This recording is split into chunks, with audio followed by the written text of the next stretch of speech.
मैं किसी एक व्यक्ति का नाम लूंगा, बाकी सभी लोग आंसर पेपर में लिख लीजिएगा। अगर आपको नहीं आता होगा तो सुन करके लिख लेना, आता भी होगा तो आप लिख लेना। ओके, आइए शुरू करते हैं अपूर्वा जी से। अपूर्वा पांडे जी, अनम्यूट कीजिए और आप बताइए मुझे कि वशिष्ठ संहिता में योग के कितने अंगों की चर्चा मिलती है? 10 अंगों की। 10 अंगों की। ओके, लकी जी अनम्यूट करना पड़ेगा अपूर्व जी आपको। सर 8 अंगों की, 8। अष्टांग योग मिलता है ना, अभी ये याद कर लीजिए, अष्टांग योग आपको मिलता है वशिष्ठ संहिता में। कल को अगर किसी और टेक्स्ट में मिलेगा तो आप उसको याद करते चलिएगा ना। ये बर्डन बढ़ता जी सर। जाएगा ना, जैसे गेम का लेवल बढ़ता है ना, यहाँ पे भी ये बर्डन आपका बढ़ता जाएगा जैसे जैसे दिन बीतते जाएंगे। और अंतिम तक वही जी सर। व्यक्ति कर पाएंगे जो सभी चीजों को याद रख पाए ना। ओके, अष्टांग योग की चर्चा हम लोगों को मिलती है। ठीक है, पूजा जी आप मुझे बताइए कितने अंतरंग योग बताए गए हैं? 4 अंतरंग योग। लकी जी बहिरंग? सर बहिरंग भी 4 है। सृजिता जी किसके किसके बीच का संवाद है? वशिष्ठ और उनके पुत्र, क्या नाम है, भूल गई। क्या नाम है रेणुका जी? शक्ति। वशिष्ठ और शक्ति के बीच का संवाद है। सत्य। शक्ति उनके पुत्र है ना, जो जिस Yes, क्वेश्चन में आपको डाउट हो, देखिए शक्ति और पुत्र। हाँ एक सेकंड, मैं ये मान करके चल रहा हूँ आप सभी लोग पढ़ करके आए हो, तो अगर आपको कोई क्वेश्चन का आंसर नहीं समझ में आए तो आप अनम्यूट करके बोल देना, सर इसको एक बार फिर से बता दीजिए। ये बात याद रखना है आप सभी को ना, नहीं तो ये मान करके चल रहा हूँ आप सभी इस उत्तर को पता होगा, इसलिए मैं जल्दी जल्दी जल्दी जल्दी आगे बढ़ूंगा ना, क्योंकि बहुत बड़ा टेक्स्ट है और क्वेश्चन बहुत है।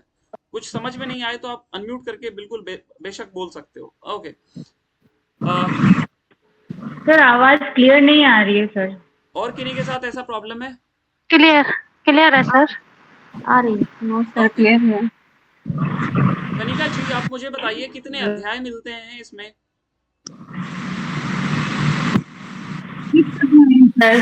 कितने? 6 अध्याय हैं।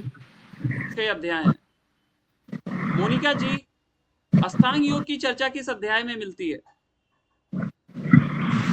पहले में, दूसरे में सर। बताइए अपूर्व जी। पहले अध्याय में सर। पहले अध्याय में मिलती है। ये देखिए, जब कभी भी आपको कोई टेक्स्ट में पढ़ करके आने के लिए बोलूँ ना, आप सबसे पहले उसका इंडेक्स पढ़ोगे और बहुत बेसिक क्वेश्चन बनते हैं वहां से ना, बहुत बेसिक क्वेश्चन जी बनते सर। हैं। इंडेक्स पढ़िए और उस चैप्टर में क्या क्या चीजें लिखा है वो आपको एकदम कंठस्थ होना चाहिए, ऐसे ही। ओके, अंजलि जी आप मुझे बताइए यम सीक्वेंस में बताइए कितने यम है, इसका सीक्वेंस बताइए। 10 यम है। बताइए सीक्वेंस में। अहिंसा, सत्य, अस्त्य, ब्रह्मचर्य, धृति, क्षमा, दया, आर्जव, मिताहार, सोच। बहुत अच्छा। और मैं आप सभी से ये जरूर रिक्वेस्ट करूंगा कि आपको ये इसी सीक्वेंस में याद रखना है, क्योंकि यहाँ से सीक्वेंस आते हैं ना, आपको 4-5 दे दिया जाएगा और आपसे पूछा जाता है इसको आप सीक्वेंस में लगाओ, राइट। और अभी बेहतर है कि आप वशिष्ठ संहिता का याद कर लो, क्योंकि इससे मिलता जुलता ही आपको सीक्वेंस मिलेगा किसी और टेक्स्ट में, किसमें मिलेगा वो मैं आपको बाद में बताऊंगा, राइट। तो इसको इसी सीक्वेंस में याद रखिएगा। ओके, निवेदिता जी नियम का सीक्वेंस बताइए। सब, संतोष, आस्तिकता, दान, ईश्वर पूजन, वेदांत श्रवण, श्रीमती, जप, व्रत। अब जो क्वेश्चन मैं पूछूंगा, आप जिनको आंसर आएगा आप बता सकते हो।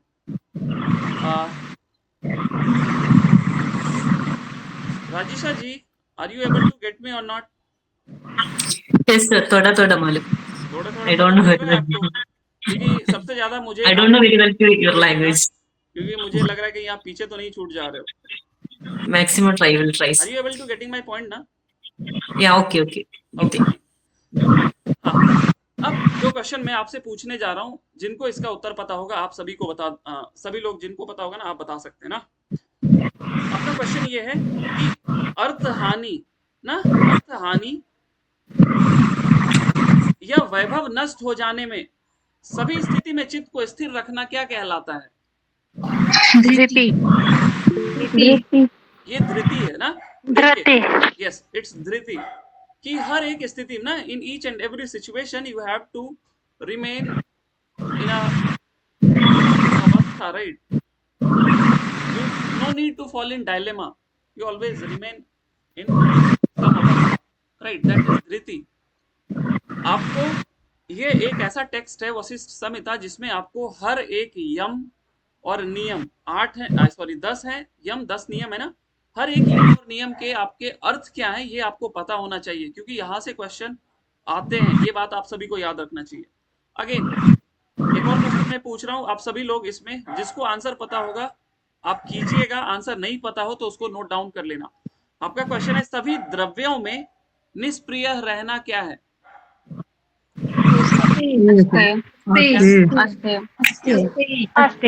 अस्ते। इसको मैं थोड़ा सा समझा देता हूँ। सभी द्रव्यों ना, जो कुछ भी आप देखते हो या जो कुछ भी आपको प्राप्त होता है उसमें निष्प्रिय है, मतलब उसमें कहीं पे भी आपकी अटैचमेंट नहीं होनी चाहिए ना, उसमें कहीं भी आपकी कहते हैं ना उससे निष्प्रिय ना, उसमें उसके प्रति आसक्ति, एग्जैक्ट वर्ड इज आसक्ति ना, ऑब्सेशन, ऑब्सेशन नहीं रहना है, उसी को हम लोग क्या बोलते हैं, ठीक है ना? Okay Rajshriya ji, Rajesh you tell me, मिताहार इज यम और नियम? मिताहार फॉल अंडर यम और नियम? Sorry, sir. Yum. Renuka ji? नियम नियम It's नियम। यम हाँ? यम यम यम नियम यम यम यम यम में है सर, यम में। लकी जी एक बार पूरा यम सुनाइए। सर अहिंसा, सत्य, अस्तेय, ब्रह्मचर्य, धृति, क्षमा, दया, आर्जव, मिताहार, शौच। और बहुत लोग नियम नियम नियम कर रहे थे ना, ये बात याद रखिएगा। हम लोगों को बहुत जगह ये देखने को मिलती है कि यम में क्या श्रेष्ठ है, मिताहार मिताहार ना, और यहाँ पे जब आप इस सीक्वेंस में याद करोगे तो आपको ये याद रहेगा। ओके आगे चलते हैं। अगेन ये सभी के लिए, जिसको आंसर आएगा आप जवाब देने के लिए इंडिपेंडेंट। आपका क्वेश्चन है, प्रिय अप्रिय सभी जीवों में समता भाव क्या कहलाता है? क्षमा क्षमा। क्षमा ऐसे ही क्वेश्चन आएंगे ना। आपको क्वेश्चन कैसे देगा, ध्यान से सुनिए। सभी जीवों में समता भाव रखना क्या है? दया है, क्षमा है, आर्जव है, धृति है। ऐसे क्वेश्चन देंगे ना, अभी ऐसा बन नहीं रहा है लेकिन आपको ऐसे क्वेश्चन मिलेंगे तो आप तैयार रहिएगा। इन सारे पॉइंट्स को आप लिखते जाएं, आपको ये हेल्प करेगा जब आप रिवाइज करोगे तो। ओके अगला क्वेश्चन, ये भी सभी के लिए ना। अंतःकरण का राग रहित होना क्या है? ऑप्शन चाहिए तो बताना। अंतःकरण का राग रहित होना क्या है? पूजा जी? सर ऑप्शन एक बार क्वेश्चन रिपीट कर देता हूं, उसके बाद ऑप्शन सुनना, फिर आप आंसर देना ना। अंतःकरण का राग रहित होना क्या है? ईश्वर पूजन, ईश्वर पूजन, यस इट्स ईश्वर पूजन ना। वहां पे ईश्वर पूजन के लिए 3 बातें बताई गई। ये बहुत, ये ना इसको बहुत बारीकी से समझिएगा आप सभी लोग, और इसको कहीं ना कहीं लिख लीजिए। ईश्वर पूजन के लिए 3 बातें बताई गई है। सबसे पहला क्या बोला गया? अंतःकरण का राग रहित होना, ये पहली चीज है। दूसरी चीज क्या बोली गई है? वाणी आदि का असत्य भाषण से दूषित ना होना, ये भी क्या है? ईश्वर पूजन है। और तीसरा जो बताया गया, शरीर का हिंसा ना, शरीर का हिंसा आदि से रहित होना। ऐसे ही क्वेश्चन देंगे, शरीर का हिंसा आदि से रहित होना क्या है? सिद्धांत श्रवण या सर एक एक करके थोड़ा लिखवा दीजिए ना। इसको ना आप नोट डाउन कर लो। ईश्वर ईश्वर पूजन बुक में पीडीएफ में तो दिया हुआ है ये, हाँ बुक में जाकर हाईलाइट किया हुआ है। इसीलिए मैंने बोला पेन पेपर लेकर के बैठिए। ईश्वर पूजन में बुक को जाकर के देखना, बुक में ना आपको मिल जाएगा ये तीनों चीजें। आगे यस सर। ओके धर्म और अधर्म में विश्वास रखना क्या है? आस्तिकता। बहुत अच्छा, गुड। अब मुझे बताइए, जो कितने प्रकार के कर्म की चर्चा मिलती है यहाँ पे? दो तरह से कौन दो सा? प्रकार से, दो प्रकार प्रवर्तक निर्वर्तक। प्रवर्तक और निर्वर्तक। हाँ, पहले अध्याय में। प्रवर्तक निर्वर्तक। पहले अध्याय में। अब देखिए यहाँ से ऐसे क्वेश्चन बनते हैं कि प्रवर्तक और निर्वर्तक कर्म की चर्चा किस ग्रंथ में मिलती है।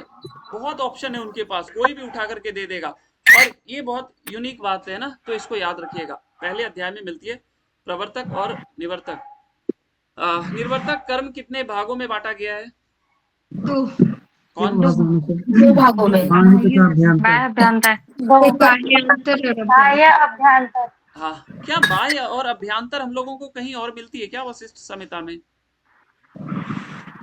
शौच में भी मिलता सर ये शौच में बताया गया है। बाह्य अभ्यंतर। यस सर वो उसमें मिलता है, शौच में मिलता है। हाँ, बहुत अच्छा, शौच में मिलती है ना? अब इसको लिख लीजिए कुमार जी, नहीं तो आपको पता नहीं चलेगा ना। जी सर। प्रवर्तक और निर्वर्तक कर्म लिख लीजिए, और फिर शौच दो प्रकार के। अब अगेन आप सभी इंडिपेंडेंट हो, मुझे बताइए मानसिक शौच के बारे में क्या कहा गया? धर्म और अध्यात्म से धर्म और अध्यात्म के मार्ग से उसको यस, धर्म और अध्यात्म से मानसिक शौच शुद्धि। की शुद्धि होती है ना, और शारीरिक तो पता ही है, मिट्टी और जल से होती है ना। बाह्य। हाँ, याद रखना है आप सभी को। समझ में नहीं आए तो फटाफट लिखते जाइए, एक एक पॉइंट लिखोगे ना तो आपको बहुत आसानी रहेगा चीजों को रिवाइज करने में। ओके, अब मैं, क्योंकि इसका आंसर बड़ा होगा तो मैं नाम लूंगा, अगर आपको आंसर आए तो आप बताइएगा, अदरवाइज आप पास कर देना। मोनिका जी हैं क्लास में आप? जी सर। नाड़ी शुद्धि के चिन्ह बता सकते हैं? नहीं सर। निधि जी, नाड़ी शुद्धि के चिन्ह हाँ सर, मैं बताती बताइए। हूँ। सर, लघुता, कांति, जठरग्नि प्रदीप्त और नाद की अभिव्यक्ति। ज्योति जी रिपीट कीजिए नाड़ी शुद्धि के चिन्ह। तो शरीर में लघुता आएगी, दीप्ति, कांति आएगी, जठराग्नि विवर्धन होगा और नाद अभिव्यक्ति होगी। अपूर्वा जी, कितने समय में नाड़ी शुद्धि होती है? नहीं, इसको लिख लीजिएगा। निवेदिता जी, आप चैप्टर के नाम बताएं, नाड़ी शुद्धि का सीक्वेंस बताएं और समय बताइए, तीनों चीज बताइए। चैप्टर कहाँ पे है ये भी बताइए। तो दूसरे अध्याय में है, और 3-4 वर्ष या 3-4 महीने में, और शरीर, लघुता, दीप्ति, जठराग्नि, नाद अभिव्यक्ति। ये चार है ना, आपको इसी सीक्वेंस में याद रखना है, और इसी से मिलता जुलता हुआ नाड़ी शुद्धि के मैं चिन्ह आपको हट प्रदीपिका में भी दिखाऊंगा जब मैं आपसे उसका टेस्ट लूंगा। तो आपको इसी सीक्वेंस में याद रखना है। यहाँ से दो तरह के क्वेश्चन बनते हैं। पहली चीज कि इनमें से कौन नाड़ी शुद्धि के चिन्ह हैं या कौन से नहीं है। दूसरी, सीक्वेंस में सीक्वेंस बहुत फेवरेट है, तो सीक्वेंस पूछा जाता है, तो आपको सीक्वेंस, समय और ये चारों नाम याद होने चाहिए। तो श्लोक याद करोगे तो आपको याद हो जाएगा। राइट, चलते हैं आगे। ये इंपॉर्टेंट क्वेश्चन है, इसको ध्यान रखिएगा आप सभी लोग। ओके, आगे बढ़ते हैं। इसमें ऑप्शन दूंगा, और ये क्वेश्चन मैं, अमिता जी पढ़ करके आए हैं आप? अमिता जी पढ़ कर आए हैं आप? सोनाली जी, समय मिला आपको पढ़ने का? नहीं सर, थोड़ा ही मिला है। ओके, ठीक है। इस क्वेश्चन को मैं पहले पढ़ूंगा, इसमें ऑप्शन दूंगा, और फिर जिसको आंसर आए आप आंसर कर दीजिएगा। पहले क्वेश्चन को सुनिए आप सभी लोग। आपके क्वेश्चन है, दूसरों के प्रति करुणा बुद्धि क्या है? क्षमा, धृति, आर्जव, दया। क्षमा। दया। दया। दया। तो दया है। दया, क्षमा, दया। दया। हाँ, दया है। दया। दया है सर, दया। ना आप कंफ्यूज हो जाओगे, लगेगा क्षमा है, दया है, फिर आप डायलेमा में चले जाएंगे ना। और ये एक ही टेक्स्ट है जिसमें आपको बहुत बारीकी से इन सारी चीजों को अध्ययन करना है, तो बेहतर है एक टेक्स्ट पढ़ने में कोई बुरी बात नहीं, बहुत आराम से आप कर लोगे ना। आइए आगे चलते हैं। यहाँ पे एक्चुअली मैं मैसेज कर रहा हूँ ना, फिल द ब्लैंक्स रहेगा, इसको मैं पहले टाइप कर देता हूँ, आप सभी मैसेज चेक कीजिएगा। सम का, प्रो का, मैं पढ़ भी दूंगा इसको। सर कहाँ पर है? यहाँ मैसेज देता है ना, यहाँ पे चैट बॉक्स में, जहाँ पे हम लोग ऐड करते हैं।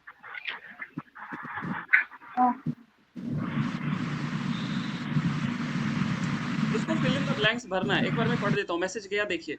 समता प्रोक्ता, हाँ पहले डैश दे दिया गया, समता प्रोक्ता यावत डैश पृथक पृथक। आपके ऑप्शन है, दो दो करके ऑप्शन बनेंगे ना, सुनिएगा ध्यान से।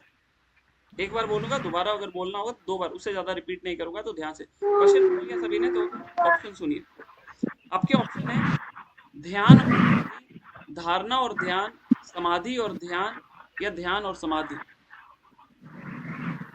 इस श्लोक को पढ़िए, क्या लिखा हुआ?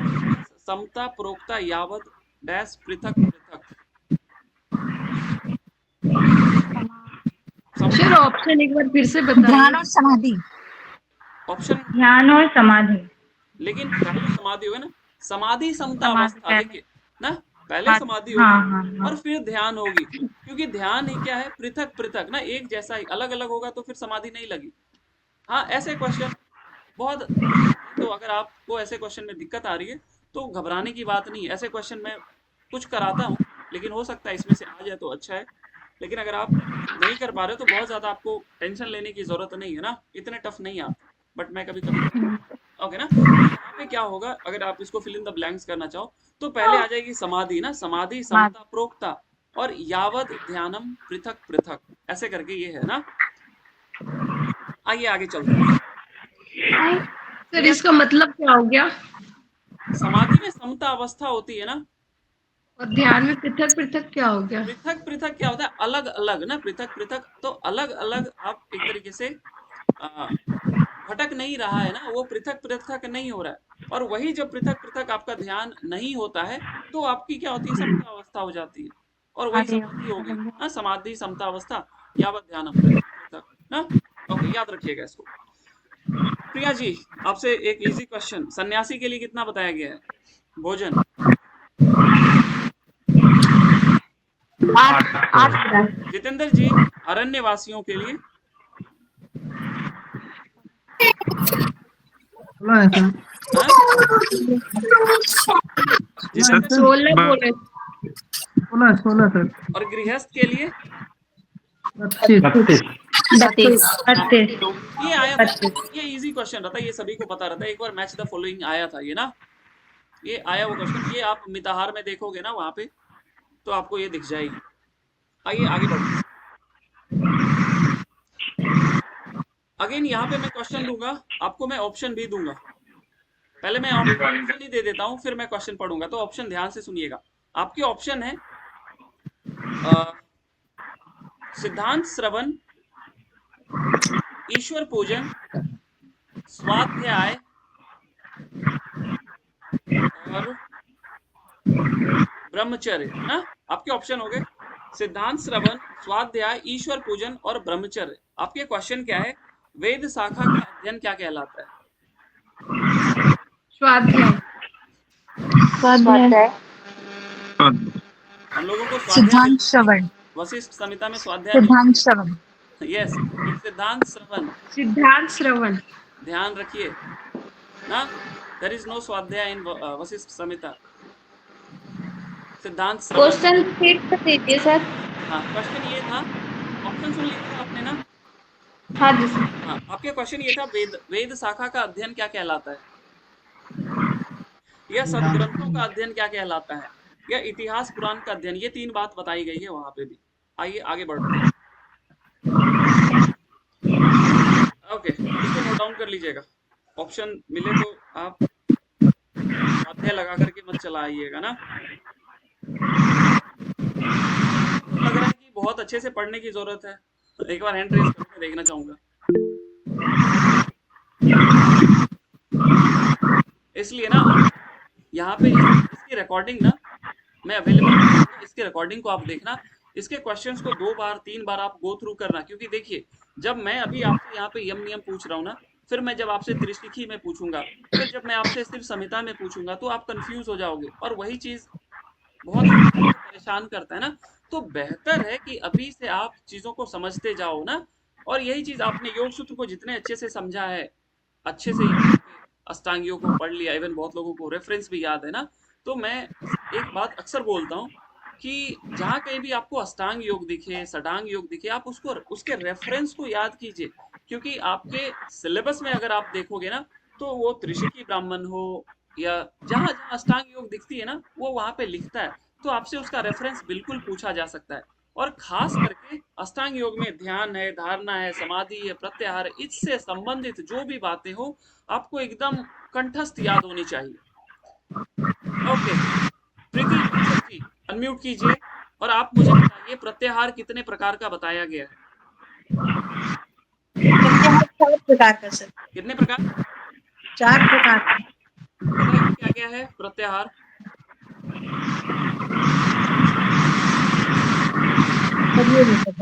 अभी तो आया था, इसी बार पेपर में आया था। ओके, लकी जी प्रत्याहार। जी सर, प्रत्याहार 4 है। बताइए प्रत्याहार के बारे में क्या बताया गया? तो पहला प्रत्याहार है विषयों से स्वाभाविक रूप से विचरने वाले इंद्रियों को उनसे बल पूर्वक पीछे लौटाना एक पहला प्रत्याहार है। हाँ, तो दूसरा प्रत्याहार है जो कुछ भी दिखाई देता है उन सभी को आत्मा के समान आत्मा में देखे, ये दूसरा प्रत्याहार है। तीसरा प्रत्याहार है शरीरधारियों के लिए नित्य विहित कर्मों को बिना किसी आडंबर के अपने आत्मा को अनुष्ठान करना, एक तीसरी प्रत्याहार है। तो चौथी प्रत्याहार है उत्तम प्रत्याहार है 18 मर्म स्थानों में वायु को स्थिर करना, फिर 1-2 स्थान से उचित रीति से वायु को खींचना होती है उत्तम प्रत्याहार। बहुत अच्छा। इस तरीके से आप सभी को ये याद होना चाहिए ना, और यही क्वेश्चन इस बार दे दिया गया था। हाँ बहुत अच्छा, एक्चुअली यहाँ पे जरूरत है, इस तरीके से आपको ये याद होनी चाहिए। भावना जी ध्यान कितने प्रकार का बताया गया है? देखिए आप लोग भी ना मेंटली आंसर करते रहिए, जरूरी नहीं है। ध्यान 2 प्रकार का बताया गया है। हाँ, और उसमें फर्दर सगुण और निर्गुण। निर्गुण कितने प्रकार का है? निर्गुण 1 प्रकार का है। सगुण? सगुण 5 प्रकार। कुमार जी जब कितने प्रकार का बताया गया है? सर जब 2 प्रकार का बताया गया। अपूर्वा जी जब कितने प्रकार का है? 4 3 प्रकार का सर। 3 प्रकार का। 3 प्रकार का। अपूर्वा जी नाम बताइए। नाम है सर उच्च, उपांशु, मानस। अंजलि जी श्रेष्ठता का क्रम बताइए मानस। कि कौन किससे उपांशु मानस। कौन किससे उपांशु गुना श्रेष्ठ है?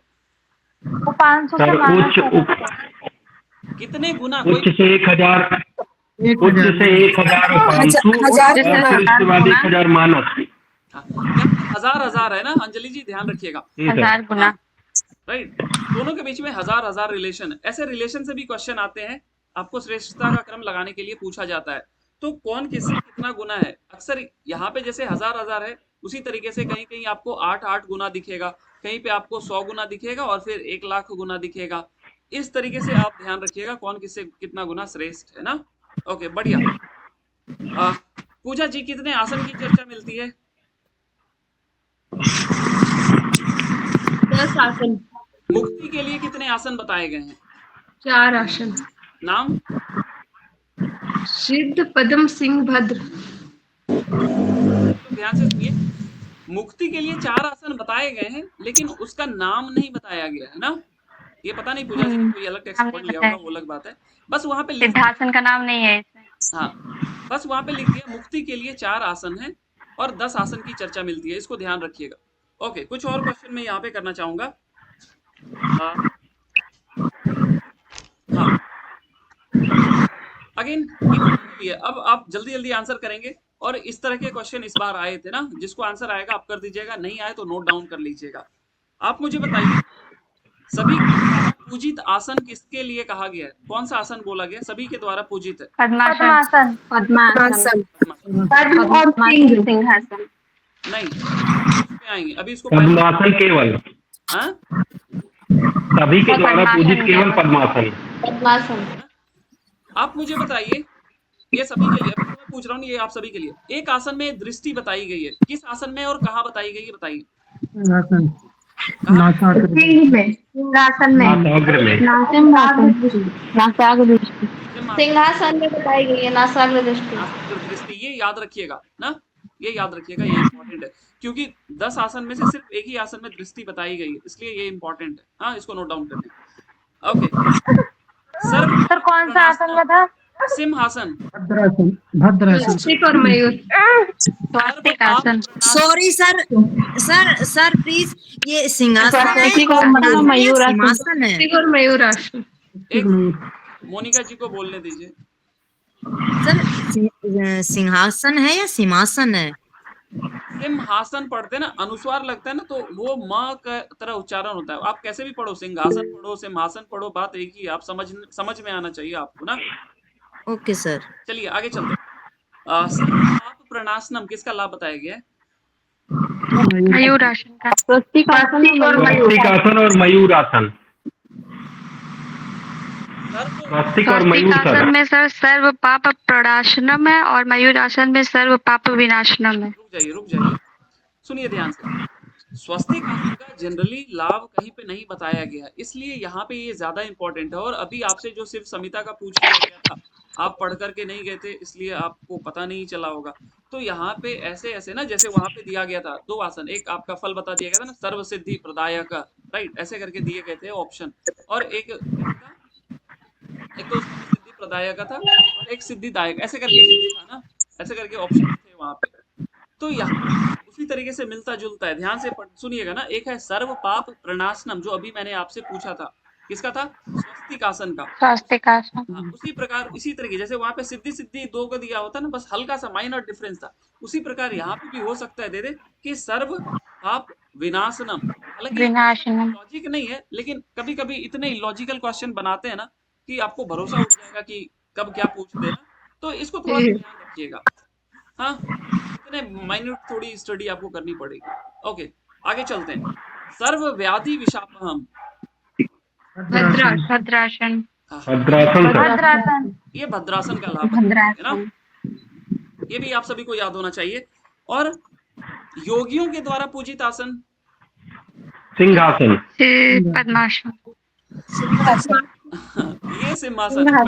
पहले किसी ने कंफ्यूज कर दिया सभी लोगों को सिंहासन और पद्मासन बोल करके। नहीं, जब आप सिंहासन की बात करते हो तो बोलिए अंजलि जी। सर एक बार से दोबारा बताइएगा, सबके द्वारा पूजित आसन और जो सिर्फ पूजित आसन है। इससे पहले जो क्वेश्चन हुआ था ना अभी, वो क्वेश्चन और ये क्वेश्चन थोड़ा क्लियर कर दीजिए सर, एक बार मैं नोट डाउन कर दूंगी। ठीक है, आप सभी लोग सुन लीजिए, एक सेकंड माइक को म्यूट करके। सबसे पहले मैं बोला सभी के द्वारा पूजित आसन, तो जब सभी के द्वारा पूजित आसन था तो वो पद्मासन था। उसके बाद में बोला योगियों के द्वारा पूजित आसन, तो वो सिंहासन है। क्लियर है? ये देखिए, वैसे देखा जाए तो उतना मिलता जुलता ही है, लेकिन अब आपने क्वेश्चन देख लिए तो आपको आइडिया लग गया होगा कि कैसे क्वेश्चन पूछे जाएंगे, जिसका कोई सिर पैर नहीं है, बट फिर भी आपको प्रिपेयर रहना ही है, ये ज्यादा इंपॉर्टेंट है। चलते हैं आगे। ओके, यहाँ पे ये 5 इंपॉर्टेंट थे, इस 5 आसन के लाभ बताए गए, तो इसको ध्यान रखिएगा। आगे चलते। ये क्वेश्चन सभी के लिए है।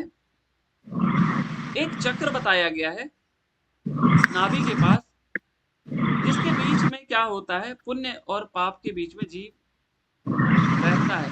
वो चक्र कितने अरों से है, बताइए। 12 अरों से। इट्स 12 ना, यस, बढ़िया अमिता जी, 12 अरों से बताया गया, और ये स्थान नाभि के पास बताया गया, इसको ध्यान रखिएगा। आगे बढ़ते हैं। अगेन ये सभी के लिए है। पहले मैं आपको ऑप्शन बोलता हूँ, फिर मैं क्वेश्चन पढ़ूंगा। ध्यान से सुनिए, मैं ऑप्शन को रिपीट करने के लिए प्लीज मत बोलिएगा ना, मेरी आवाज अगर क्लियर आ रही तो सुनिएगा। आपके ऑप्शन है, जब ह्री और धृति ना, जप, व्रत, ह्री और धृति, ये आपके ऑप्शन है। अब आप अपने क्वेश्चन को सुनिए। धर्म, अर्थ, काम की सिद्धि के लिए अनुष्ठान क्या कहलाता है?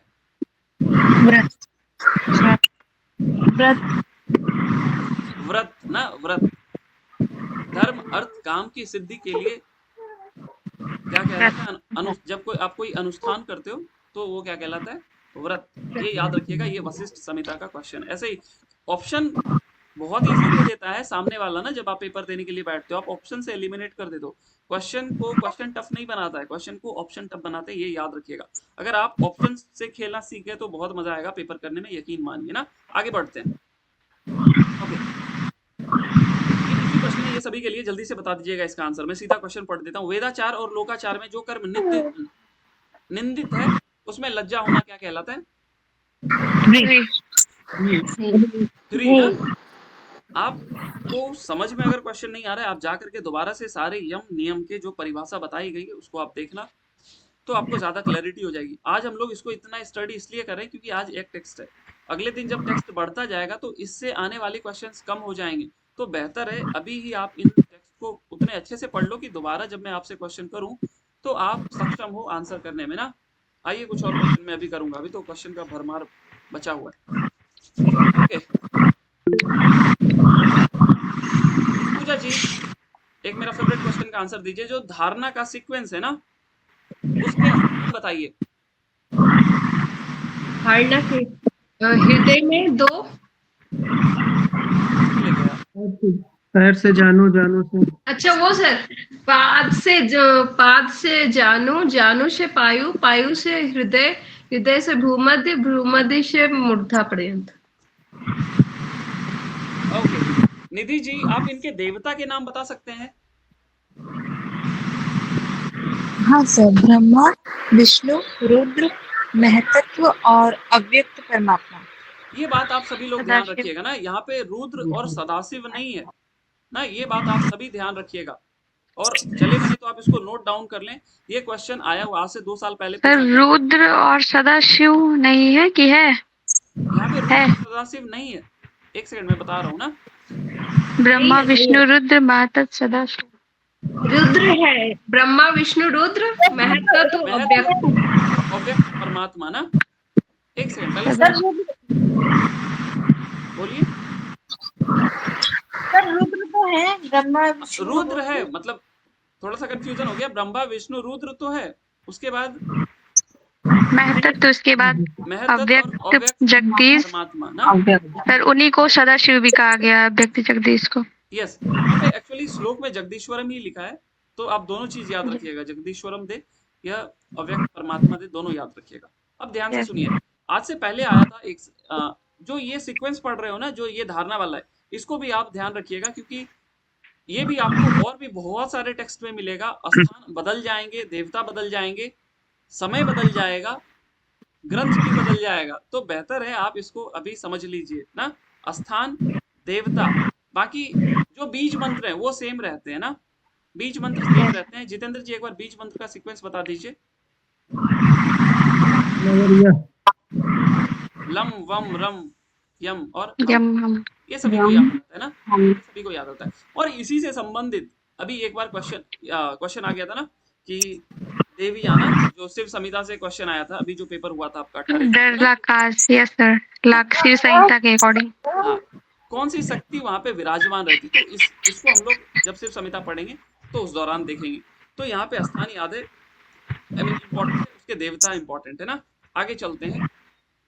अब जो क्वेश्चन मैं पूछूंगा, आप जिनको भी आंसर आएगा आप करने में सक्षम होंगे तो आप आंसर कर दीजिएगा ना। आइए अगला क्वेश्चन आपका, माइक म्यूट कर लेना अगर वो हो तो माइक को म्यूट रखिए। आपका क्वेश्चन है के लिए, किस बताया गया है सर्व रोग प्रमुच्यते, सभी रोगों से निवृत्ति हो जाती, किस धारणा? वायु, जल का, जल धारणा, ये जल आकाश, ये नहीं, ये जल धारणा का ना। जल धारणा ये का क्या है बताइए जल्दी से। जीवन को जिन लोगों को समझ में नहीं आया दुखों को दूर करने वाला, और लिख लीजिए ना, 2 धारणा का फल बताया गया है। एक क्या बताया है, सभी रोग ना, सर्व रोग प्रमुच्यते, ये जल धारणा का है, उसको लिख लीजिए, जल धारणा का है। और दूसरा क्या बोला गया, सर्व दुख विनाशिनी, ये किस धारणा का है? आकाश। आकाश, आइए, क्लियर है ये सभी को? फिर से Yes, सर इन 500 का लिखवा दीजिए एक बार। क्या लिखा? 5 का है, 2 ही का है, 5 का नहीं है, बस 2 का है। बाकी सब ना अंजलि जी वही है, बाकी सब क्या, आकाश गामिनी हो गई, आप पृथ्वी पे ना क्षितिजयम एक तरीके से राज्य आपका हो जाएगा, वही सब आकाश गामिनी हो गई, ऐसे ऐसे ही है ना। बट ये 2 यूनिक हैं जो कंफ्यूज आपको करेंगे ना। आइए आगे चलते हैं। आकाश का क्या था सर? अभी बताया ना, सर्व दुख विनाशिनी। आइए आगे चलते हैं ना। हाँ, ये क्वेश्चन अगेन आप सभी के लिए, किस धारणा का फल बताया गया कि 1 वर्ष के अंदर ही मलमूत्र की अल्पता हो जाती है? आकाश। ये भी आकाश, ये भी आकाश। Note down. यस, बढ़िया अमिता जी, आकाश। आपको आंसर आए, अगर आप अनम्यूट रख रहे हैं तो आप यहाँ पे मैसेज कर देना, मैं यहाँ पे भी देख रहा हूँ और ये भी रिकॉर्ड हो रहा है। ओके, अब मैं आपको पहले ऑप्शन देता हूँ, फिर मैं आपको क्वेश्चन बताऊंगा। आपका ऑप्शन है प्रत्याहार, धारणा, ध्यान और समाधि। प्रत्याहार, धारणा, ध्यान, समाधि, ये आपके ऑप्शन हो गए। अब आप अपने क्वेश्चन को सुनिए, जिनको आंसर आएगा बता दीजिए। प्राणियों के बंधन और मोक्ष का कारण है ध्यान। बहुत अच्छा निधि जी, इट्स ध्यान ना। ध्यान जैसे हम लोग वहां पे पढ़ते हैं ना,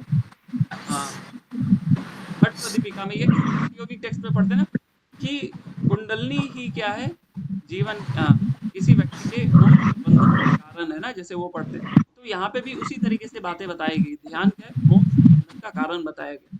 और ये क्वेश्चन हो सकता है पूछ दिया जाएगा, बहुत बारीकी से कोई टेक्स्ट करके क्वेश्चंस को बनाएंगे ना, इसको नोट डाउन कर लीजिए। धारणा, ध्यान, समाधि, प्रत्याहार से संबंधित जो भी क्वेश्चन आपको दिखाई दे, समझ में आए, उसको आप नोट डाउन कर लीजिए। आगे बढ़ते हैं।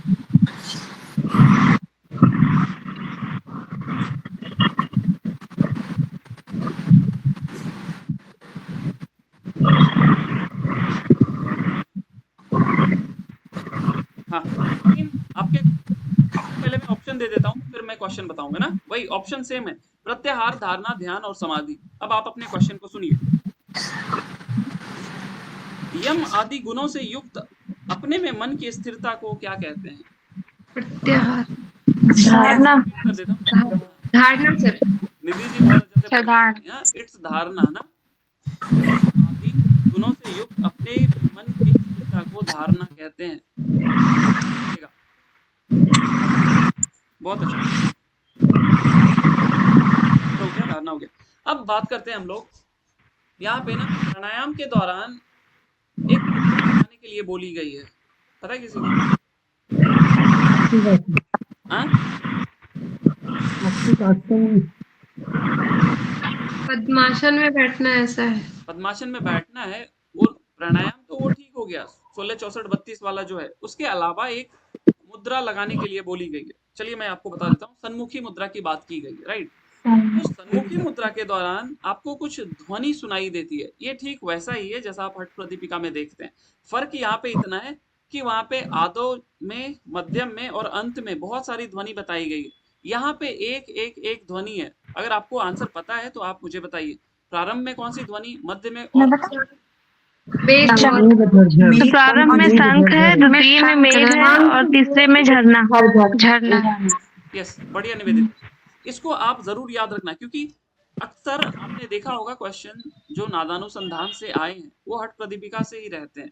लेकिन ये बात है कि वशिष्ठ संहिता में भी ये छुपा हुआ है, और शायद आप कुछ लोगों ने इसको देखा नहीं होगा ना। अगर मैंने आपको वो पीडीएफ भेजा होगा तो आपने उसको जरूर देख लिया होगा, और मुझे लगता है कि आपको और भी बहुत नई बातें पता चली होंगी उस पीडीएफ से, जो शायद आपके नोट्स से मिसिंग रहे होंगे ना। ओके, तो याद रखना, प्रारंभ में शंख की ध्वनि सुनाई देती है, मध्य में कौन सी,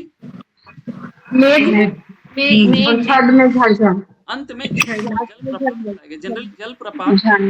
अगर हठ प्रदीपिका में देखोगे, वैसे मैं इसको बाद में भी रिपीट करूंगा ना, वहां पे क्या बोला गया, आदो जल्दी जिमूत बेरी ना, मोटे मोटे जो शब्द हैं वो प्रारंभ में सुनाई देते हैं। लेकिन यहाँ पे जैसा बताया गया उसको आप वैसे ही याद रखिएगा ना।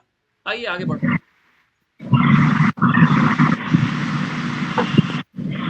ये क्वेश्चन आप सभी के लिए है। प्राणों को धारण करने के लिए कुछ स्थान बताए गए हैं। मुख है, नासिका है, नाभि है और पैर का अंगूठा है सर। नहीं, पैर का अंगूठा, नाभि और नासिकाग्र। नाभि और अंगूठा। यहाँ से जो क्वेश्चन बनेंगे ना मल्टीपल चॉइस, जैसे देखते हो ना A only, A and B only, A B C only, ऐसे क्वेश्चन बनेंगे कि वशिष्ठ संहिता में किस किस स्थान पे प्राण को धारण करने के लिए बताया गया है। तो ये 3 याद रखिएगा, ये क्वेश्चन पूछा जा सकता है आपसे। अब थोड़े में शिफ्ट करते हैं ना, जो क्वेश्चन आपसे आपके प्रीवियस में पूछा गया है आप सभी के लिए कि संपूर्ण शरीर में कौन सा प्राण व्याप्त है? समान सोनाली जी, समान हाँ यस। अन्य लिस्ट में जब आप देखोगे तो वहां पे नो डाउट व्यान दिखेगा, लेकिन जब आप वशिष्ठ संहिता की बात करते हैं तो वहां पे समान आपको पता चलता है, उसको आप नोट डाउन करना, ये आपको बता देगा एग्जाम में ना, ध्यान रखिएगा। समान संपूर्ण शरीर में व्याप्त है। ओके, अब बात करते हैं जो क्वेश्चन अक्सर 1-2 बार पूछा जा चुका है। प्राणों के स्थान यहाँ पे बहुत यूनिक बताए गए हैं। प्रिया जी, प्राण का स्थान बताइए कहाँ कहाँ है जल्दी। ये प्राण, अपान, समान, प्राण उदान के और स्थान व्यान। शरीर में प्राण कहाँ कहाँ है? नासिका, हृदय, पाँव का मुख, नासिका, हृदय, नाभि और पादांग। नाभि मंडल, पादांगुश। नाभि मंडल और एक नाभि मूल है, ध्यान से सुनिए क्वेश्चन। अपान है, नाभि मंडल होगा, एक हृदय होगा, नासिका होगा। एक नाभि मूल बोलेगा तो फिर स्थान बदल जाएगा ना, वो अपान हो जाएगा। एक नाभि मंडल बोलेगा तो प्राण हो जाएगा, ध्यान रखिएगा इस बात का, क्वेश्चन कंफ्यूज करेंगे आप। अब आप मुझे बताइए, ये सभी के लिए, पैर के दाएं अंगूठे में कौन सी नाड़ी बताई गई है? पैर के दाएं अंगूठे में हुआ सर।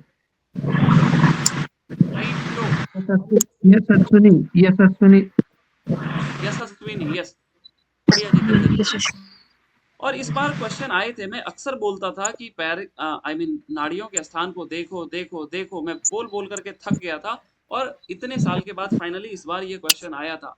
और यहाँ पे ना जनरली आपको ज्यादातर याद ही रह जाती है कि कान में कौन सी है, नाक, आंख में कौन सी है, बाएं आंख में कौन सी है, ये याद रह जाती है। लेकिन इस टेक्स्ट में थोड़ा अलग बताया गया। इवन यहाँ की पैर के बाएं अंगूठे में भी बताई गई है, पैर के दाएं अंगूठे में भी बताई गई है ना, इसलिए ये थोड़ी सी अलग है।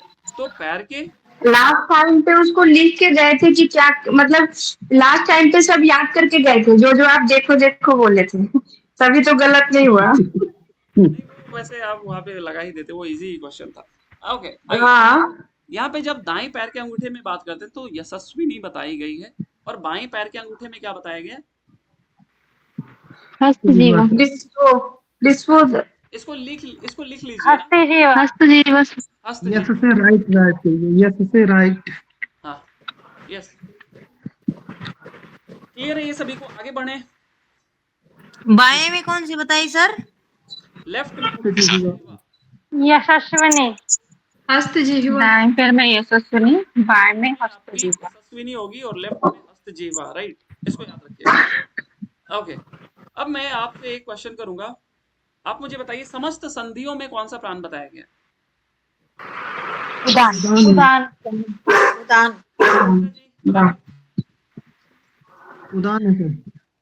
उदान। क्या हुआ पूजा जी, आप आंसर नहीं कर रहे हैं आज, क्या हो गया? नहीं पढ़ने का? मेरे को ध्यान लग रहा है। ध्यान लग रहा है आपको? उदान ना, उदान रखिएगा। उदान। ओके, अब मैं आपसे एक क्वेश्चन कर रहा हूँ, नाड़ी शुद्धि किस आसन में बताई गई है?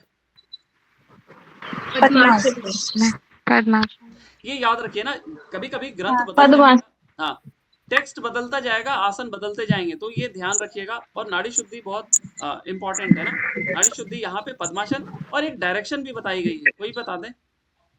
पूर्व उत्तर दिशा में, उत्तर और पूर्व दिशा, पूर्व विमुख या उत्तर विमुख बोलेंगे तो अलग हो जाएगा, या तो पूर्व या तो उत्तर बोलेंगे ना, इस बात का सर वो याद करने के लिए ट्रिक था, पूर्व उत्तर। ओके, हाँ, पूर्व और उत्तर, इसको भी आप ध्यान रख सकते हो। ओके, अब बात करते हैं, यहाँ पे कुछ देवियों की चर्चा की गई है ना। अब मैं आपको एक नाम बोलूंगा और आप बताएंगे कि ये किस देवियों के लिए बोला गया है, राइट। आई होप इससे सभी लोग फेमिलियर होंगे। ओके, आप मुझे बताओ दंड हस्ता किसके लिए बोला गया है? गायत्री। आप अकार उकार मकार में भी बोल सकते हैं ना। आकार सर, आकार। आकार में से, आकार के लिए। औकात से। और सूल हस्ता कुंडलनी। मकार। मकार। सावित्री। मकार। इसको ध्यान रखिएगा ना, जो दंड हस्ता है वो आकार के लिए बोला गया है और जो सूल हस्ता है वो मकार के लिए बोला गया। गायत्री। गायत्री आकार। आकार नहीं, आकार सर, आकार आकार में। गायत्री आकार में होता है। सावित्री। है ही। मकार। हाँ? तो मकार में। मकार। क्या बोले पूजा जी अभी आप? सावित्री है क्या? सावित्री मकार। ध्यान रखिए। सावित्री तो नहीं है सर, है। मेरे में ना गायत्री, चक्रधारी और महेश्वर ऐसे लिखा हुआ है। नहीं तो आप रंगा हुआ बुक पढ़िए। कोई दिखा रहा है यहाँ पे क्या? अंजलि जी कुछ दिखा रही हैं आप? ओके ना, इसको ध्यान रखिएगा। यहाँ से नोट डाउन कर रहे थे। हाँ, नोट डाउन कर लीजिए। बहुत कुछ छोटा हुआ होगा तो उसको कंप्लीट कर लीजिए। आइए, मकार की जो देवी है उसका वर्ण कैसा बताया गया? रक्त वर्ण, पीत वर्ण, शुक्ल वर्ण, या कैसा बताया गया? शुक्ल वर्ण। ये ध्यान रखिएगा। हम लोग जनरली मकार को तम कृष्ण वर्ण से समझते हैं ना, लेकिन यहाँ पे शुक्ल बताया गया। ध्यान रखिएगा इस बात को, ये क्वेश्चन पूछे जा सकते हैं। ओके, अब बात करते हैं यहाँ पे जो प्राणायाम बताया गया है। दो चीज है यहाँ पे, एक नाड़ी शुद्धि है। नाड़ी शुद्धि कितनी मात्राएं बताई गई? नाड़ी शुद्धि की मात्रा कितनी है? सभी लोग कोई भी बता दें। 12 मात्रा। 12 मात्रा। 12 है। नाड़ी शुद्धि की 12 मात्रा बताई गई है, लेकिन जब 3 बार है तो 36 बार हो गए सर। 16, 34, 32। 3 बार है तो 36 बार हो गया। ऐसे बोल सकते रिकॉर्ड करने को बोला गया। हाँ, ऐसे बोलने के लिए आप बोल रहे हो, लेकिन मैं दूसरी चीज अभी बोल रहा हूँ। जब आप नाड़ी शुद्धि की बात करते हैं तो वो वहाँ पे 12 मात्राएं बताई गई, लेकिन जब आप प्राणायाम की मात्राएं की बात करते हो तो वहाँ पे क्या बताया गया? 16, 64, 32, जो हम लोग और अन्य जगह देखते हैं ना, सेम यही रेशियो। इसको ध्यान रखिएगा कि नाड़ी शुद्धि की पूछी जा रही है या प्राणायाम की पूछी जा रही है, ये इंपॉर्टेंट है, इसको ध्यान रखिएगा। और इस बार एक क्वेश्चन आया था, पता नहीं आप लोगों को याद है, होगा ही, अभी ज्यादा दिन तो गया नहीं है पेपर हुए, कि वशिष्ठ संहिता के अनुसार प्राणायाम करने से पूर्व क्या क्या करने के लिए बताया गया? आ रहा है याद आप सभी को?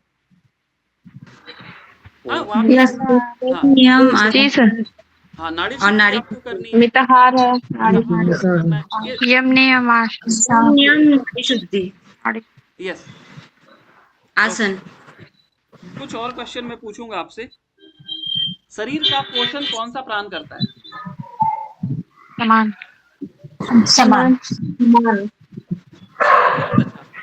पढ़े लिखे लोग से आज मेरी मुलाकात हो रही थी और अच्छा लग रहा है, सभी लोग आ गए आज यहीं पे ना। ओके, फटाफट आंसर कर रहे हो, बहुत अच्छा। समान है, ये लिख लीजिएगा ना, शरीर का पालन पोषण समान प्राण का कार्य बताया गया। Very nice. ओके, आप मुझे बताइए उद्गार किसका कार्य बताया गया? कंफ्यूज करने के लिए आपसे संस्कृत वर्ड से भी एग्जामिनर खेल सकता है ना। उद्गार, नाग, डकार, याद रखिएगा इसको ना, बहुत अच्छा। ओके, आप मुझे यूनिक यहाँ पे ये है कि क्रिकल का छींक दिया हुआ है और बाकी हर जगह वो प्यास। पहले ही क्वेश्चन आउट कर दे रहे हैं। ओके, आइए आगे बढ़ते हैं हम लोग। कुछ और क्वेश्चन।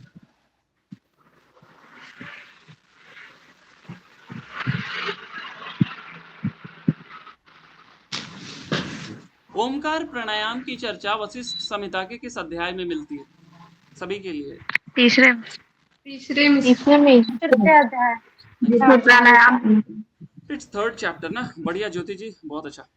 तीसरे चैप्टर में ओमकार युक्त प्राणायाम की चर्चा मिलती है, याद रखिएगा। और ये ओमकार युक्त वही है, अ उ म ना, बहुत अच्छा। नाउ अगेन ये प्रीवियस ईयर है, जो लोग पहले से हैं वो जवाब नहीं देंगे, बाकी कोई नए हैं तो वो जवाब देंगे। आपके ऑप्शन है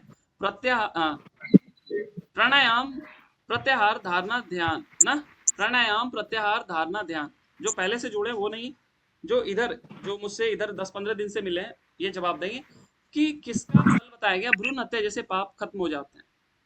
प्राणायाम का। कितना समय? प्राणायाम का समय 3 बार।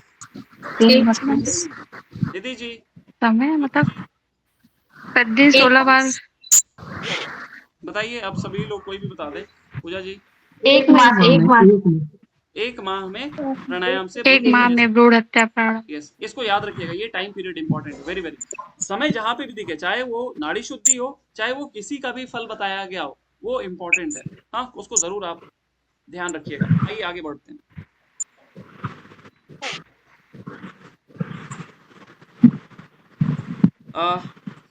हंस वाहिनी किस देवी के लिए यूज किया गया? सावित्री। आकार के लिए। आकार आकार पुकार के लिए। क्या बोले? नहीं, आकार के लिए हंस वाहिनी। हाँ, आकार के लिए हंस वाहिनी। ओके। यम, नियम, आसन, प्राणायाम, प्रत्याहार, धारणा, ध्यान, समाधि। मुझे लगता है लगभग हम लोगों ने क्वेश्चंस कर लिए हैं। ओके, एक और क्वेश्चन आज मुझे ये मिला, बहुत मजेदार क्वेश्चन है, ध्यान से सुनिएगा आप सभी। सर इसमें हाँ बताइए।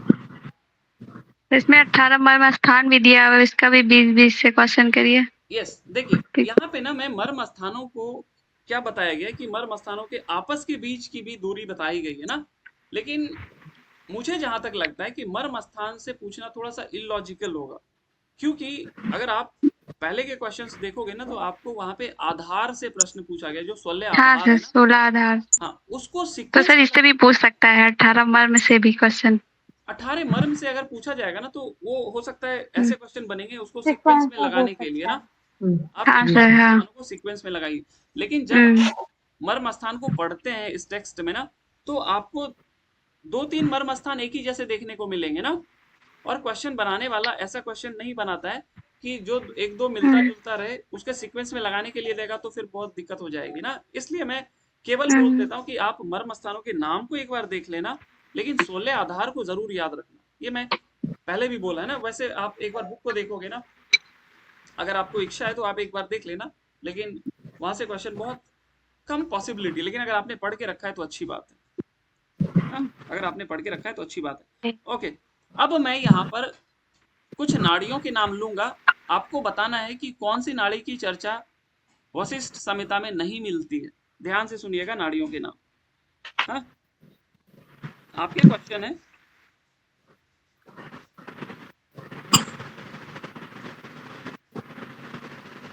एक सेकेंड।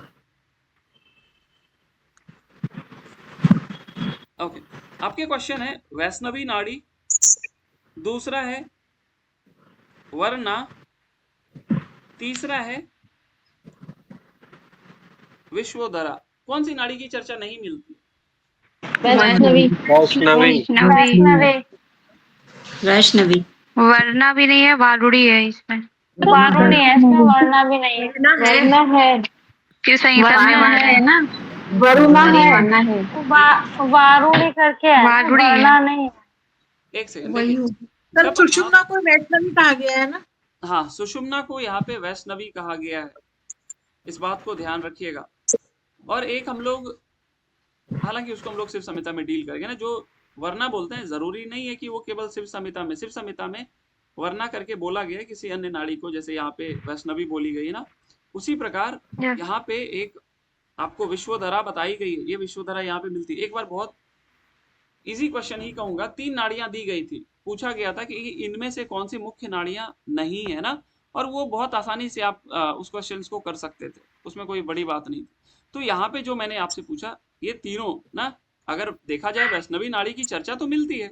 जैसे आपसे पूछा जाएगा कि क्या ब्रह्म नाड़ी की चर्चा, ब्रह्म नाड़ी के बारे में कोई कुछ कहना चाहेगा? बताइए ब्रह्म नाड़ी के बारे में कोई। सुषुम्ना नाड़ी के अंदर से जाती, अंदर में। हाँ, ब्रह्म नाड़ी। चित्रा कोई कुछ कह रहे हैं? चित्रा के नीचे चित्रा नाड़ी का ही नाम है ना। यस, बढ़िया भावना जी। अगर देखिए ध्यान से, जो सुषुम्ना है ना, उसके बीच से, उसके अंदर से एक नाड़ी जाती है, या तो उसको कहीं ब्रह्म नाड़ी बोल दिया जाता है, या शिव संहिता में उसी को चित्रा नाड़ी बोल देते हैं। इसको ध्यान से याद रखिएगा ना। ओके, कुंडलनी की कितनी प्रकृति बताई गई है यहाँ पे? 8 अष्टधा प्रकृति ना। ओके, कितनी मुख्य नाड़ियां हैं? 14। शरीर का प्रमाण कितना अंगुल? 96 अंगुल। 96। 12 अंगुल सामान्य प्राण की बताई गई है ना। यस, सामान्य। ओके, आई होप सारे क्वेश्चंस ऑलमोस्ट हो गए हैं, लेकिन जो मिला जुला करके क्वेश्चंस मैं आपसे पूछूंगा उसके लिए आप तैयार रहिएगा। ऐसा नहीं है कि आज आपने वशिष्ठ संहिता पढ़ा, इसको जा करके रख दिया, फिर आप कल कौन सा टेक्स्ट करना है आप लोग बताइए, क्योंकि सभी लोग यहीं पे हो। बताओ जरा, कल कौन सा, क्या लगता है? शिव संहिता। शिव संहिता मुझे भी लगता है करना चाहिए, क्योंकि इस बार पेपर भी आए थे। थोड़ा आपका क्वेश्चंस जो समझ में नहीं आएगा, इस बहाने आपकी रिवीजन भी हो जाएगी, और काफी समय से भी आप उस बुक को टच नहीं किए होंगे ना। राइट, ठीक है, कल हम लोग शिव संहिता रखते हैं। और इन सारी बातों को जो मैंने पूछा, इस वीडियो को मैं अपलोड कर दूंगा अभी जस्ट। हाँ, 1 सेकंड में क्वेश्चन लूंगा आप सभी के, पहले मेरी बातें सुन लीजिए आप। जो क्वेश्चंस आपसे मैं अभी पूछा, इस वीडियो को आप 2 बार 3 बार देखना। आपको वशिष्ठ संहिता को दोबारा पढ़ने की जरूरत नहीं होगी। देखो, बुक को 2 तरीके से पढ़ा जाता है। एक बार जब आप पहली बार पढ़ रहे हो, दूसरी बार आपको पूरा बुक नहीं पढ़ना होगा, आप क्वेश्चंस पढ़ो, क्वेश्चंस के थ्रू आप बुक्स की रिवीजन खुद ब खुद हो जाएगी। पूरी बुक पढ़ने से आपका टाइम भी वेस्ट होगा और लगेगा कि वो बात नहीं है ना। आप क्वेश्चंस को करो और उसके बाद आपकी रिवीजन वो हो जाएगी। अब अगर आपके कोई क्वेश्चंस हैं तो आप पूछ सकते हो। Anyone, anything? सर, शिव संहिता का आपका 2 ही वीडियो है, एक पहला और एक 5वां। यस, मैंने वो अपलोड नहीं, शायद मेरे को लगता है मैंने ग्रुप में लिंक भेजा था क्या जितेंद्र जी? नहीं सर। जितेंद्र जी, निवेदिता जी, प्रिया जी, भेजा था क्या मैंने लिंक ग्रुप में? हाँ, भेजे होंगे, मतलब भेजे थे सर। नहीं, एक्चुअली मैंने अपलोड किया, अब वो प्राइवेट लिंक थी या पब्लिक लिंक थी वो मुझे ध्यान नहीं है, बट अगर आप बोलोगे तो एक बार मैं चेक करके फिर से वापस से ग्रुप में भेज चाहिए सर। हाँ, ओके, आई विल सेंड। हाँ सर, भेज दीजिएगा। और सर मैं ये पूछ रही थी, क्या इसमें बताया था कि सुषुम्ना को वैष्णवी नाड़ी बोला गया है? हाँ, सुषुम्ना को वैष्णवी नाड़ी बोला गया है, जो कि विष्णु के परम पद को लेकर के जाती है ना। ये बोली गई है ये बात यहाँ पर। और विश्वधारणी बोला गया है। यस, और किन्हीं का कोई क्वेश्चन? हाँ, विश्वधारण। उसकी PDF शेयर कर दीजिएगा। ओके, देखिए, मैंने आपको कल एक बात बताई थी, ये आज का अगर आपने पेमेंट नहीं किया, यह एक आपका डेमो सेशन था, राइट? जो चीज आपने अभी देखी, ये इसी क्वालिटी की हम लोग पढ़ाई करते हैं ना। मैं आपको वो नहीं कि प्रीवियस ईयर दिखा दिया, आपसे पूछा जा रहा हूँ, हाँ, उस तरीके से नहीं मैं तैयारी कराता हूँ। जो चीज अभी आपने एक्सपीरियंस किया, आई होप शायद आपने पहले इस तरीके की स्टडी नहीं की होगी ना। और ये क्लास बहुत डिफिकल्ट हो जाएगा जब आप धीरे धीरे आप 8 हठयोगिक टेक्स्ट से मैं क्वेश्चन करूंगा ना, फिर आपके यकीन मानो पसीने छूट जाएंगे, आपको पता ही नहीं चलेगा कि कौन कहाँ क्या पढ़ा था, राइट? आज तो आपने पहला दिन था तो आपने बहुत अच्छे से पढ़ करके आया, लेकिन जैसे जैसे दिन बीतता जाएगा ना, आप वशिष्ठ संहिता भूलते जाओगे। लेकिन जब मैं आपसे क्वेश्चंस करूंगा ना, तो मैं आपको भूलने नहीं दूंगा, राइट? आप भले भूल जाओगे, लेकिन जब मैं बार बार क्वेश्चंस करूंगा ना, तो आप कभी नहीं भूलोगे कि आपने क्या पढ़ा था, राइट? और यही होती है, इसी को कंपैरेटिव स्टडी बोला जाता है, कि ये नहीं कि आपने बुक रख दिया फिर कुछ उठाए, पहले क्या पढ़ा वो चला गया समय के साथ ना। ऐसा नहीं होना। भूलने लगो, इस वीडियो की रिकॉर्डिंग देखना, क्वेश्चंस मिल जाएंगे, आपको सारा बात समझ में आ जाएगा ना। मैंने पहले बताया कि ये एक पेड कोर्स है, आज डेमो सेशन था। अगर आपको अच्छा लगा होगा तो आप मुझे हरिओम लिख करके व्हाट्सएप करना, I will send you a QR code and you need to make a payment of 500, right? तो बहुत लोगों ने ऑलरेडी कर दिया है। अगर आप चाहते हो कि 1 महीने में कुछ प्रोडक्टिव हो, और मुझे नहीं लगता कि 500 रुपये बहुत ज्यादा अमाउंट है ना, एकदम जेन्युइन प्राइस है।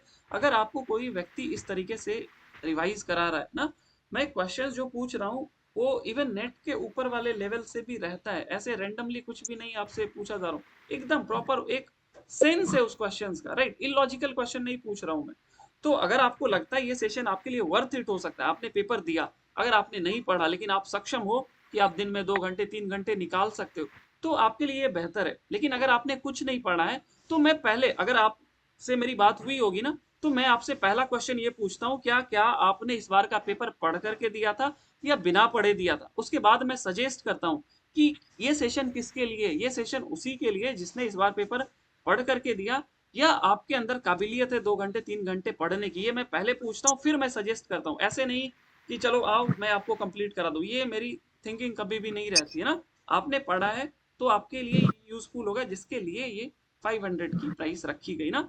आपको सारी बातें क्लियर हो गई हो तो आप मीटिंग को लीव कर सकते हैं। हो सकता है आपकी कुछ व्यस्तता होगी, नहीं तो आप सभी को हरिओम शुभरात्रि। कोई क्वेश्चन, कोई डाउट, कोई क्वेरी है तो आप बेशक पूछ सकते हो।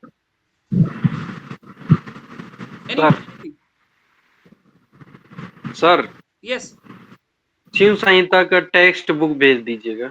श्योर श्योर अपूर्वा जी। जी सर, इसके थैंक यू क्वेश्चन आ रहे हैं और इसके जो है सर रेफरेंस भी थोड़े बहुत याद करा दीजिए सर। हाँ वो मैं करा दूंगा धीरे धीरे, एक ही दिन में देंगे बताने लग जाएंगे तो फिर घबरा जाएंगे बहुत लोग। वीरेंद्र जी जी सर। हरिओम, बहुत दिन बाद आप आए हैं। नहीं, आज भी गोल। ओके, हरिओम आप सभी को शुभरात्रि। कोई क्वेश्चन है तो पूछ लीजिए, नहीं तो आप लोग मीटिंग लीव कर सकते हैं। हरिओम सर। हरिओम सर, शुभरात्रि सर। हरिओम हरिओम प्रीति जी, शुभरात्रि। सर, क्या कोई ग्रुप बना है क्या जिसमें वीडियो आप डालते हो?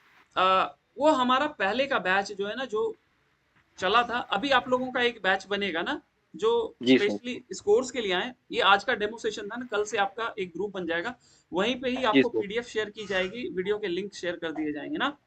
ओके, शुभ सर रात्रि। ये sir, thank you sir. Okay, advance में सर कर दीजिए तो देख लेंगे उसका वीडियो को सर। हाँ मैं अभी भेज दे रहा हूँ PDF. Okay sir, okay, Hariom. Thank you sir. Thank you. Hariom.